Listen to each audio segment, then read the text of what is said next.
படத்திலேயே இருக்காதுன்னு நினைக்கிறேன். ஒன்னு ஷேடோ ஃபைட் சீன் வந்தது, அத பாக்கும்போது ரஜினி சார் ஃபைட் மாதிரி இருந்தது. இல்ல இல்ல இல்ல இல்ல அந்த மாதிரிலாம் கிடையாது. நம்மளா அதை எடுத்துக்க வேண்டியதுதான். ஏதாவது சொல்லி அது ஒரு பப்ளிசிட்டிக்காக நம்ம ஏதாவது ஒன்று சொல்லி, விஜய் சார் மாதிரி இருக்கு, அஜித் சார் மாதிரி இருக்கு, நம்மளா சொல்லிக்க வேண்டியதுதான்.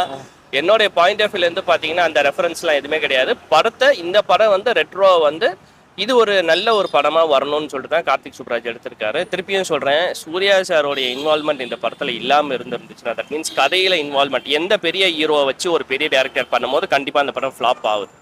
அஸ் அ சினிமா லவ்வரா பண்ணும்போது பார்க்கும்பொழுது அது ரொம்ப டிசப்பாயின்மெண்ட்டாக இருக்கு.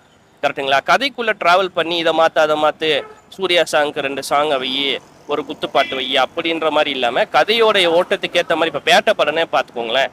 ரஜினி சாரோடைய படமா இல்லாமல் கார்த்திக் சுப்ராஜ் சாரோடைய படமா இருந்தனால தான் அந்த பேட்ட படம் வந்து அவ்வளோ மாஸ் ஹிட் ஆச்சு.